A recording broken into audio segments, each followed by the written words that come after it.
प्रधान एक ऐसा मंच जहां आपको मौका मिलता है अपने कीमती वोट से, अपने जिला से, अपने वार्ड से, अपने राज्य से अपने प्रधान चुनने का। गांव में किसी भी व्यक्ति को प्रॉब्लम है तो पूरा गांव उसके साथ खड़ा रहेगा। युवा ही है एक वो पिलर जिसके भरोसे देश खड़ा है, ऐसा हम बोल सकते हैं। जैसे प्रधान जैसा है, मुझे लगता है इस युग में एक युग ये वरदान, ठीक है। अपना दो रोटी के लिए दिन भर दिहाड़ी करते हैं, तो इनको उतना लेना देना नहीं रहता है कि बड़े लोग क्या कर रहे हैं, इसलिए वो लोग डरे हुए हैं, वो इनका विरोध नहीं कर पाते हैं, ठीक है। तो इस तरह से जो अपर लोग हैं, जिसके पास ज्यादा पैसे हैं या पावर है, वो लोग मोनोपोली बना के बैठे हैं। उनको लगता है कि अगर मेरी पेट किसी तरह से भर रहा है तो वो काफी है। लोगों के पास जो शक्ति है उसे पता ही नहीं है मेरे पास भी पावर है। के आसपास के लोगों में, बाकी दोस्तों को, क्या उनको भी उनके परिवार सपोर्ट करते हैं इस तरीके के कार्यों करने के लिए, कि इनको डर लगा रहता है कि नहीं हमारे बच्चे मतलब इसमें जाएंगे तो क्या क्या दिक्कतें हो सकती है? तो आपने बताया कि वहाँ पे फंड्स आते हैं, पैसा आता है, लेकिन जमीनी स्थल पर काम नहीं हो रहा है, तो आपको क्या लगता है कि क्या रुकावट है? कोई बच्चा अगर 10 साल का हो गया है, 10-15 साल का हो गया है और गार्जियन को लगा कि ये पढ़ने में तेज नहीं है, तो उसको वो मोटिवेट नहीं कर रहे हैं।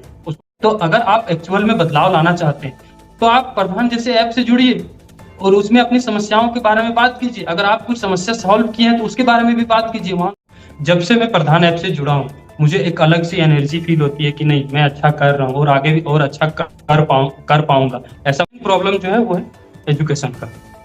मतलब ये होता है कि अगर जमीन पे काम नहीं हुआ तो फिर लोग को विरोध करना चाहिए। आपस में हम लोग एक नुक्कड़ नाटक के जैसा एक कुछ ऐसा सीन क्रिएट करें जहाँ पे हम लोगों को बता सके कि देखिए मेरे साथ ऐसा शोषण हुआ है। जो कि मेरा जो ये है, अगर मैं अभी एक छात्र हूँ, ठीक है, मैं 18-19 साल का लड़का हूँ, तो अगर मैं इतना भी कर पा रहा हूँ अपने गांव के लिए, अपने पंचायत के लिए, तो मुझे लगता है मैं ठीक कर रहा हूँ। मेरा फैमिली की तरफ से हो गया या फिर हम कुछ कहीं से अर्न करके लाए, वो उस फंड से कॉपी किताब कलम खरीद के, और वैसे बच्चों को जिसको नहीं मिल पा रहा है कॉपी किताब, उसको ले जाके हमने फिर बांटा और उसको बताया कि आपको पढ़ना जरूरी है, क्यों पढ़ना। तो बच्चा को भी हमने समझाया, फिर गार्जियन से भी जाके मिला, उनको भी मोटिवेट किया कि आप भी बच्चे को स्कूल भेजिए। यहाँ पे होता ये है कि जो लोग पढ़ते नहीं है उसको फिर कमाने के लिए प्लान करना पड़ता है, दूसरे स्टेट तक जाना पड़ता है। कि मेरे पापा मुझे फ्रीडम दिए हुए, ठीक है, होती है इधर का, उनको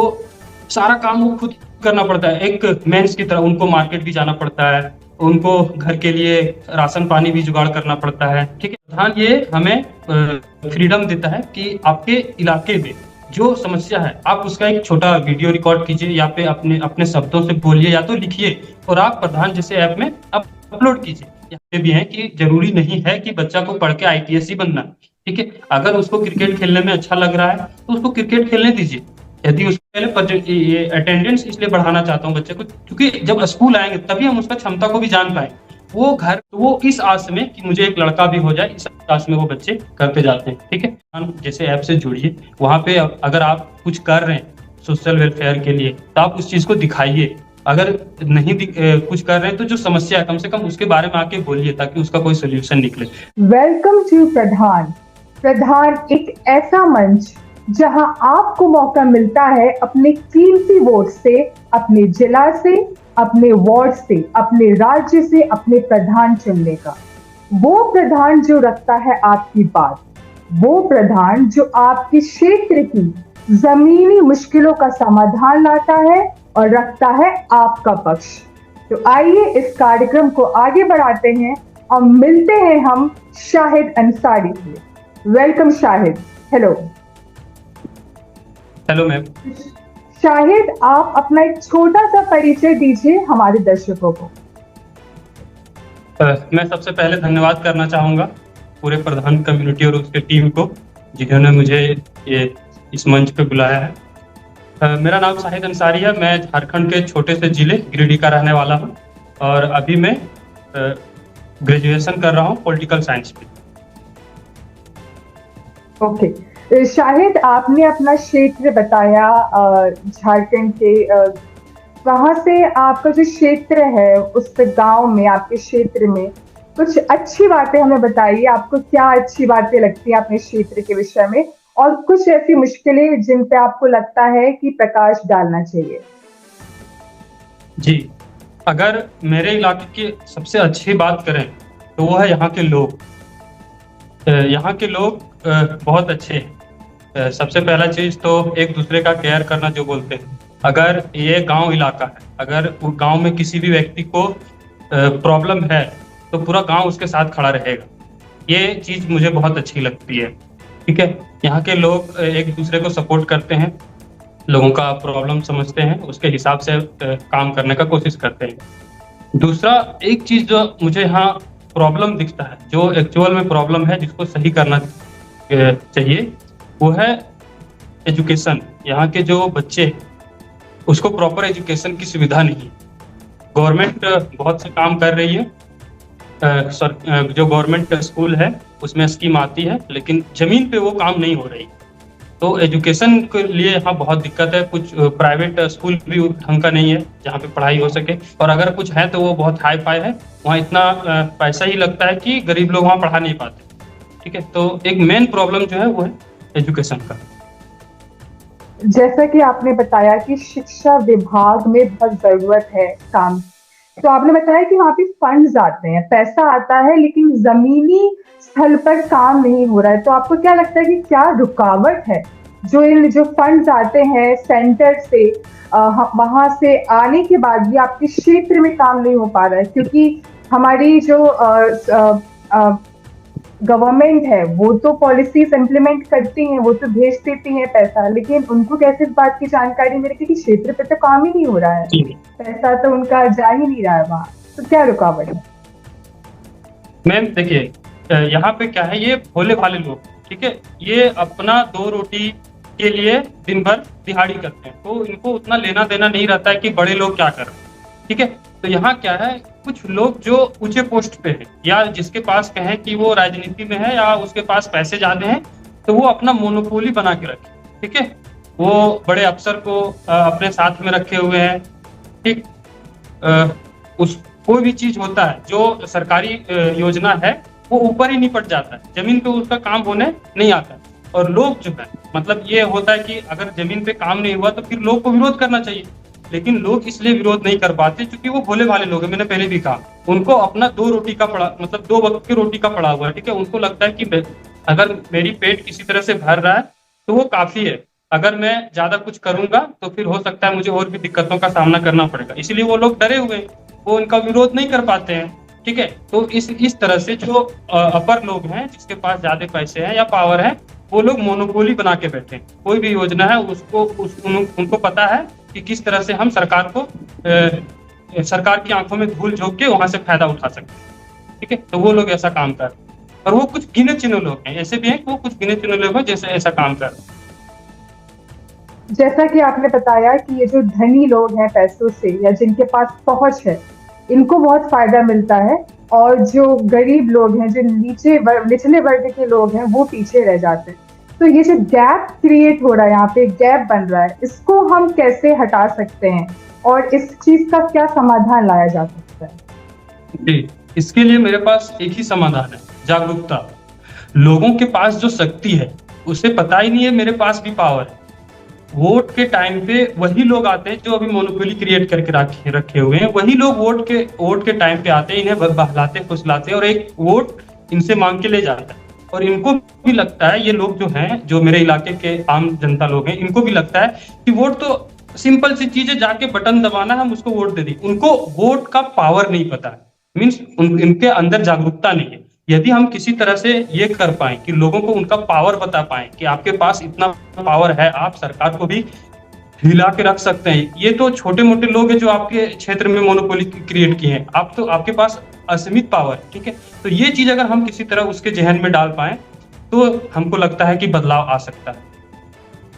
तो इस अवेयरनेस को फैलाने के लिए, लोगों को जागरूक करने के लिए आपके पास कोई फुल प्रूफ प्लान है? क्या करें, कोई मास्टर प्लान हो तो आप वो बताइए हमें।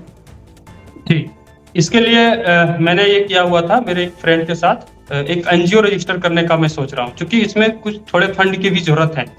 तो हमने एक सोचा कि एनजीओ के तौर पे हम लोग काम करेंगे। हम लोग गांव गांव पे जाएंगे, ठीक है, और कुछ नहीं, हम दो दोस्त हैं और आपस में ही हम लोग एक नुक्कड़ नाटक के जैसा एक कुछ ऐसा सीन क्रिएट करें जहां पे हम लोगों को बता सके कि देखिए मेरे साथ ऐसा शोषण हुआ है जो कि आपके साथ भी हुआ था कुछ दिन पहले, उसी टाइप का एक सीन क्रिएट करें और फिर बाद में उसका सोल्यूशन भी बताएं हम लोग उसी सीन में कि ऐसे ऐसे करके हम इस प्रॉब्लम से बाहर निकले, आप भी निकल सकते हैं। तो इस तरह चीजें, जैसे गांव में कोई चौक चौराहा है जहाँ पे 10-20 लोग जमा हो सके, ऐसे जगह पे जाके हम लोग नुक्कड़ नाटक करने का एक सोचा हुआ था और वो हम लोग करने वाले थे ताकि उससे उसके जरिए से हम लोग जागरूकता फैला सकें। ये बहुत अच्छी पहल है। मैं बहुत खुश हूँ कि आपके जैसे जागरूक आज के हमारे देश के युवा ऐसा कदम उठा रहे हैं, और मेरी बहुत शुभकामनाएं आपके इस पहल की। आप खूब अच्छा आगे करें। आगे बढ़ते जी। हुए मेरा अगला प्रश्न आपसे ये है कि आपको लगता है, क्योंकि इतनी मुश्किलें हैं आपके क्षेत्र में जमीनी स्तर पर, तो कहीं ना कहीं आज का जो नेतृत्व है वो पीछे रह गया है पॉलिसीज को लाने में या कार्य करने में जमीनी क्षेत्र पे या उन लोगों के लिए? मैं देखिए, मेरा जो ये है, अगर मैं अभी एक छात्र हूँ, ठीक है, मैं 18-19 साल का लड़का हूँ, तो अगर मैं इतना भी कर पा रहा हूँ अपने गांव के लिए, अपने पंचायत के लिए, तो मुझे लगता है मैं ठीक कर रहा हूँ। आने वाले समय में मैं अपना स्टेप भी आगे बढ़ाऊंगा, फिर ये जिला स्तर पे जाएगा, फिर राज्य स्तर पे भी जाएगा, ठीक है, हम अपनी बातों को राज्य स्तर पे भी लेके जाएंगे। लेकिन मैं ये सोचता हूँ कि अगर मेरा घर में ही समस्या है, हम उसको ही समाधान नहीं कर पा रहे हैं, तो फिर हम जिला और राज्य में क्या करेंगे? इसलिए हम सिर्फ अभी शुरुआत में अपने पंचायत को देख रहे हैं। मेरा पंचायत में 10 गांव है, मैं अभी इन 10 गांव को देख रहा हूँ। अगर मैं आने वाले कुछ दिनों में या कुछ साल में अगर मैं अपने पंचायत को सुधार कर सका, तो फिर मैं जिला स्तर पे काम करना शुरू करूँ। तो आपका अभी फोकस पूरा पंचायत पे है, आपके क्षेत्र पे, जी। पहले यहाँ से शुरुआत और फिर एक बड़ा बदलाव लाने के लिए। जी। तो ये जो आपने शुरू किया है लोगों को जागरूक करने का, इस तरीके से ये पहल, इसको कितना समय हो गया है? और मतलब आप और आपके दोस्त नुक्कड़ नाटक के अलावा और क्या ऐसे चीजें अपनाने वाले हैं जो लोगों के लिए इस विषय में जागरूकता फैला सकते हैं? अ, इसको शुरू किए हुए अभी ज्यादा समय नहीं हुआ है। पिछले ये 2025 में ही हमने शुरू किया हुआ था, जनवरी में। और अभी मैं नुक्कड़ नाटक के अलावा कुछ फंड जो हम लोग आपस में, जैसे मेरा फैमिली की तरफ से हो गया या फिर हम कुछ कहीं से अर्न करके लाएं, वो उस फंड से कॉपी किताब कलम खरीद के, और वैसे बच्चों को जिसको नहीं मिल पा रहा है कॉपी किताब, उसको ले जाके हमने फिर बांटा और उसको बताया कि आपको पढ़ना जरूरी है। क्यों पढ़ना जरूरी है, उसको इसके लिए भी हमने उसे समझाया कि आप खुद देख पा रहे हैं कि आपके गार्जियन कितने मेहनत से आपको पढ़ाने की कोशिश कर रहे हैं, ठीक है।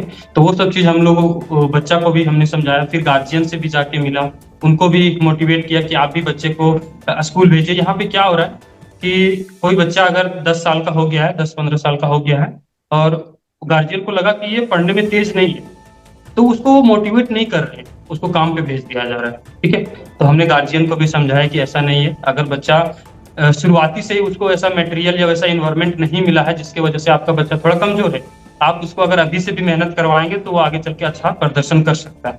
तो हमने गार्जियन को भी समझाने का काम किया हो, और लगातार ये काम जारी है, हम लोग कर ही रहे हैं। ये आपने बहुत अच्छा मुद्दा उठाया फैमिली सपोर्ट के विषय में, कि परिवार कितना आज के युवा को सपोर्ट करता है, साथ देता है ऐसे कार्यों के लिए। तो इससे हम आपका पर्सनल एक्सपीरियंस जानना चाहेंगे, आपका निजी क्या एक्सपीरियंस रहा है, आपके परिवार ने कैसे सपोर्ट किया, और आपके क्षेत्र में या आपके आसपास के लोगों में, बाकी दोस्तों को, क्या उनको भी उनके परिवार सपोर्ट करते हैं इस तरीके के कार्यों करने के लिए, कि इनको डर लगा रहता है कि नहीं हमारे बच्चे मतलब इसमें जाएंगे तो क्या क्या दिक्कतें हो सकती है? ये सब बताइए। देखिए, अगर मैं अपनी बात करूं, मैं एक नॉर्मल फैमिली से हूँ, ठीक है। मेरे पापा नॉर्मल राजमिस्त्री हैं, वो 15 से 20 हजार के आसपास मंथली कमाते हैं, ठीक है। तो मेरे केस में एक ये बेनिफिट हुआ कि मेरे पापा मुझे फ्रीडम दिए हुए, ठीक है, फुल्ली। उनको लगता है कि ये कभी गलत नहीं कर सकते, और मैंने अभी तक उनके नजर में कुछ किया भी नहीं। तो वो मुझे फ्रीडम दिए हुए हैं, ठीक है। तो हम उसको बेस्ट प्रदर्शन भी करके देते हैं कि नहीं, आप हमको फ्रीडम दिए, तो मैंने ये करके दिखाया हुआ है। तो उन लोगों को जो गार्जियन से मैं मिला, उनको भी मैं अपना केस ही बताता हूँ कि मेरे पापा को देखिए आप, उन्होंने मुझे कैसे छोड़ दिया हुआ है। उनको, मैं उनका इकलौता लड़का हूँ और फिर भी उन्होंने मुझे कभी फोर्स नहीं किया कि तुम काम पे जाओ, तुम अच्छे से पढ़ाई नहीं कर रहे हो। ठीक है, मैंने अगर नॉर्मली 10th में 60% ही लाया था मैं, तो उनसे भी मेरे पापा को कोई नाराजगी नहीं था कि तुमने 80 या 90% क्यों नहीं लाया। उनको लगा कि अगर 80% ही लाया तो ठीक है, पास तो हो गया लड़का। ऐसा नहीं है कि इनको जोड़ भागा नहीं आता या तो ये पागल है। ठीक है, उनको उनको एक ही चीज देखता है ये कि उनका दिमाग सही है।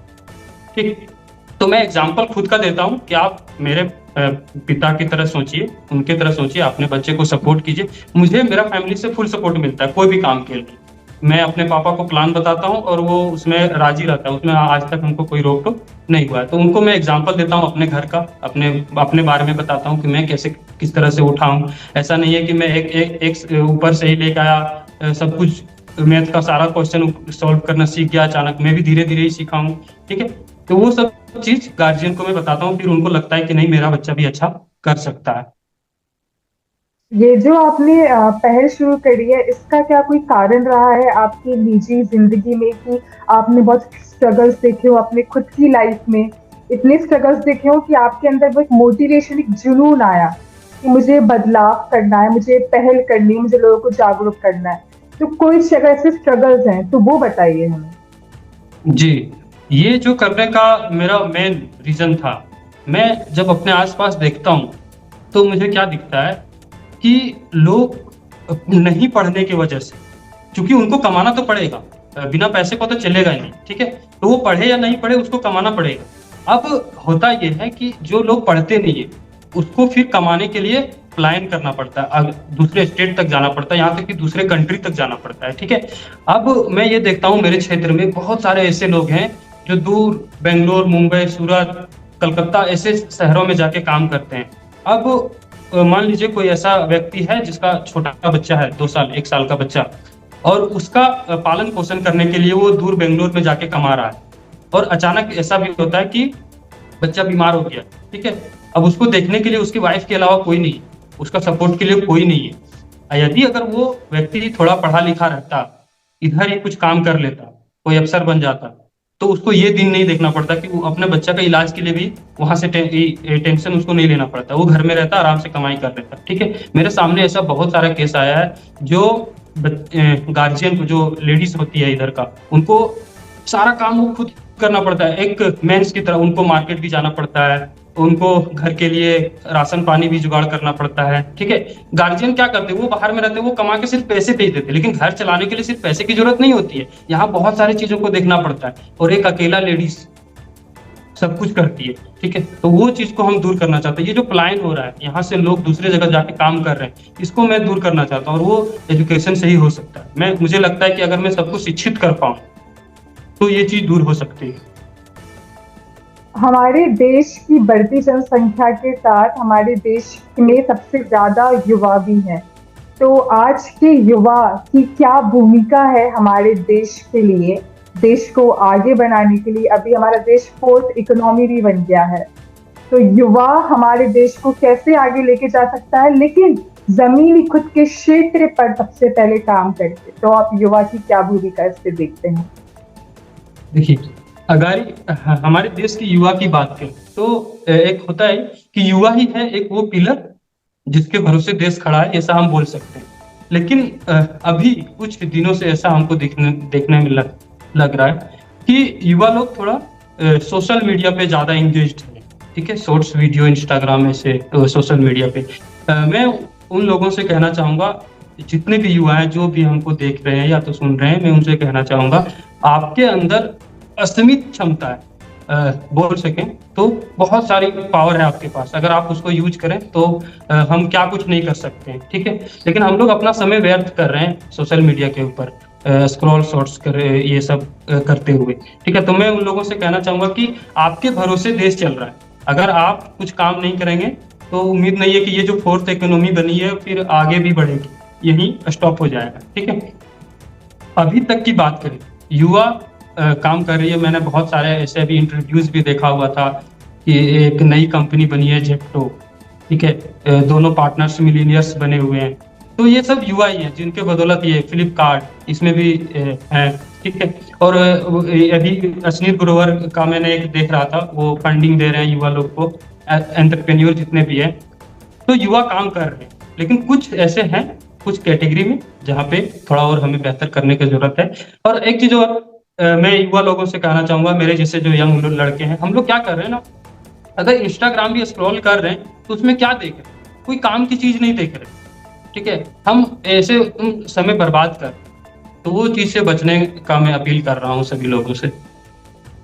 आप हर सिक्के के दो चेहरे होते हैं, आपने सोशल मीडिया का नकारात्मक चेहरा दिखाया।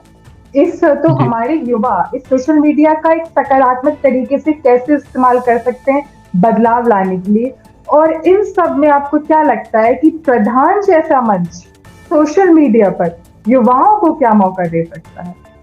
जी, अभी जैसे प्रधान जैसा है, मुझे लगता है इस युग में एक युग ये वरदान, ठीक है। अभी हम क्या कर सकते हैं बदलाव के लिए, प्रधान ये हमें फ्रीडम देता है कि आपके इलाके में जो समस्या है, आप उसका एक छोटा वीडियो रिकॉर्ड कीजिए, या पे अपने अपने शब्दों से बोलिए, या तो लिखिए, और आप प्रधान जैसे ऐप में अपलोड कीजिए। यहाँ पे लोग आएंगे, देखेंगे, समस्या का हल होगा। ठीक है, तो अगर आप एक्चुअल में बदलाव लाना चाहते हैं तो आप प्रधान जैसे ऐप से जुड़िए और उसमें अपनी समस्याओं के बारे में बात कीजिए। अगर आप कुछ समस्या सॉल्व किए हैं तो उसके बारे में भी बात कीजिए, वहां लोग आपको देख रहे हैं, फिर आपकी पब्लिसिटी बढ़ेगी।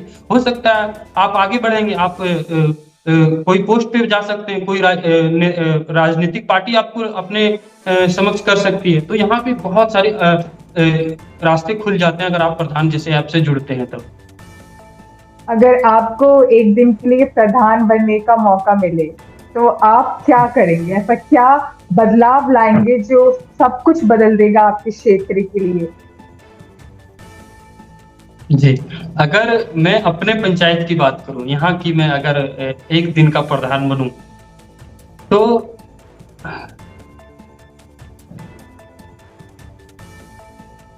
ऐसे तो कुछ कह नहीं सकता, क्योंकि एक दिन समय बहुत कम होता है। बदलाव लाने के लिए एक दिन में कुछ नहीं हो सकता मेरे हिसाब से।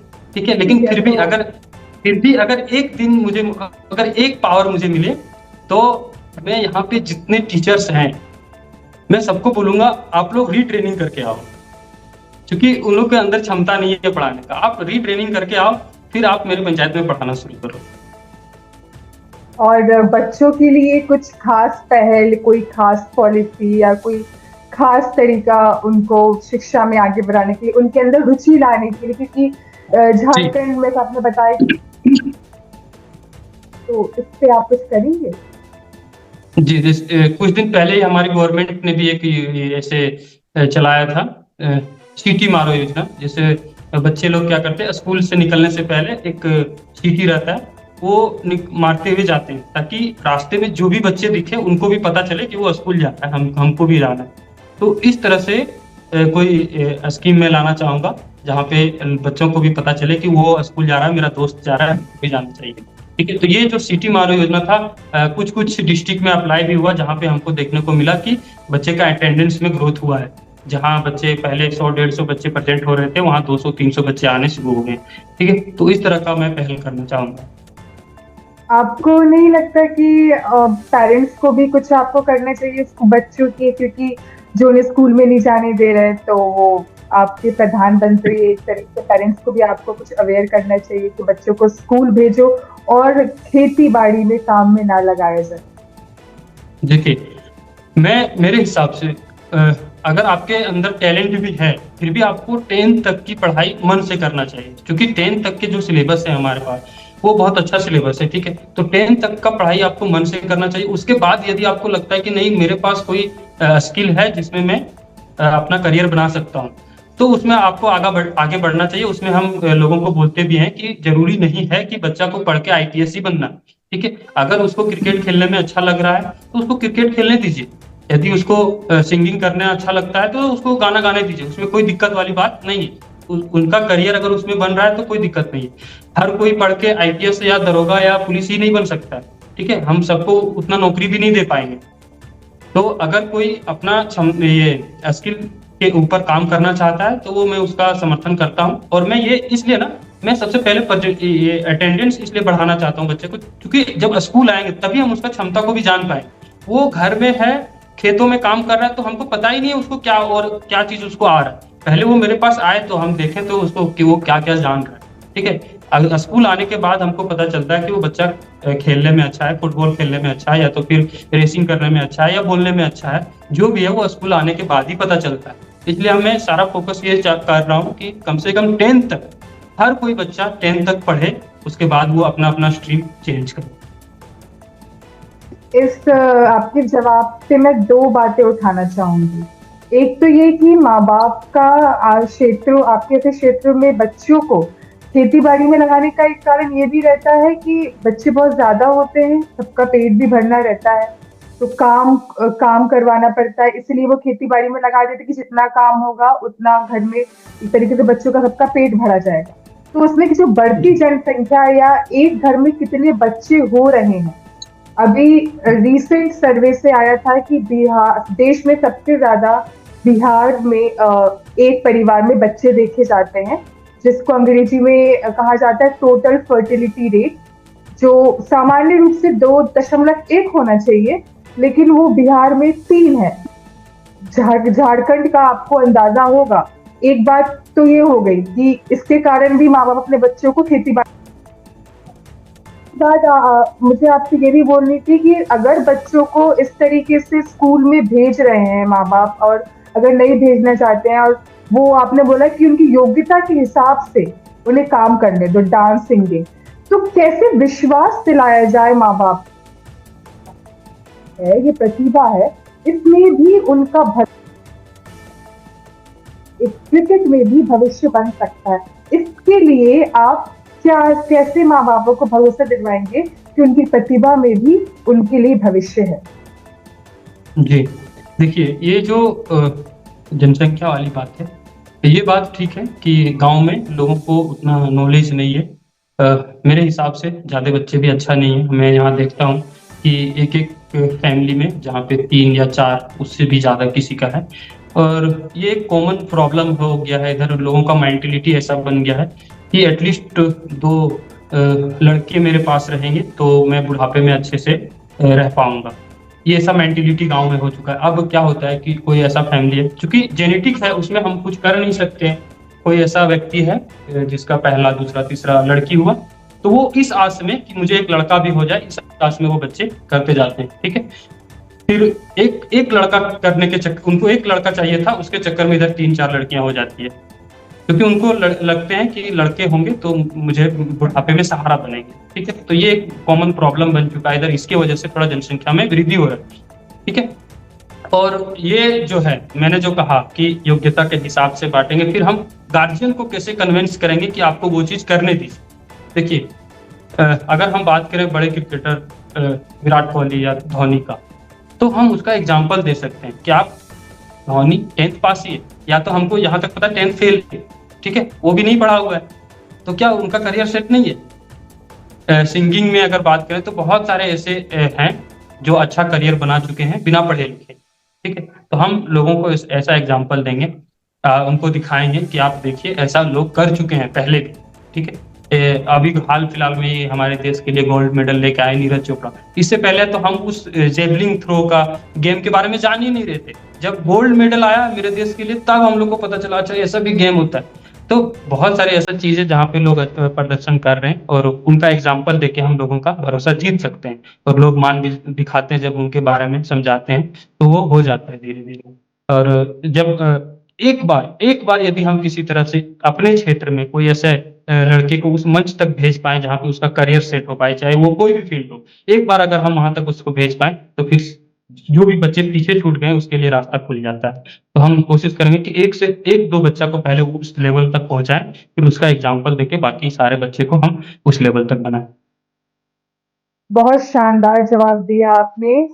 शाहिद जी, अब बस कार्यक्रम को समाप्त करने से पहले आप प्रधान मंच से जुड़ने के लिए कहना चाहेंगे? मैम आपकी आवाज़ थोड़ा कट रही थी, हम सुन नहीं पाए। आप प्रधान मंच से हमारे दर्शकों को जुड़ने के लिए कुछ कहना चाहेंगे? जी, जी, जी। मैं इससे पहले बहुत सारा काम कर रहा था, लेकिन अंदर से जो एनर्जी होती है, वो हमको नहीं मिल पा रहा था, क्योंकि लोग मैंने किसी को बता भी नहीं पा रहा था मैं क्या कर रहा हूँ। जब से मैं प्रधान ऐप से जुड़ा हूँ, मुझे एक अलग सी एनर्जी फील होती है कि नहीं मैं अच्छा कर रहा हूँ और आगे भी और अच्छा कर पाऊंगा, ऐसा मुझे फील होता है। तो मैं लोगों को से बोलूंगा कि आप प्रधान जैसे ऐप से जुड़िए, वहां पे अगर आप कुछ कर रहे हैं सोशल वेलफेयर के लिए तो आप उस चीज को दिखाइए। अगर नहीं कुछ कर रहे हैं तो जो समस्या है कम से कम उसके बारे में आके बोलिए ताकि उसका कोई सोल्यूशन निकले। मैं चाहूंगा सभी लोगों से, जो भी लोग मुझे देख रहे हैं, कि प्रधान ऐप से जुड़ना एक आपके लिए बेनिफिशियल ही रहेगा, इसलिए जुड़िए। आपका बहुत धन्यवाद शाहिद जी आपके समय के लिए। अगली बार आपसे मुलाकात होगी, अभी तक के लिए इतना ही। नमस्कार। जी धन्यवाद।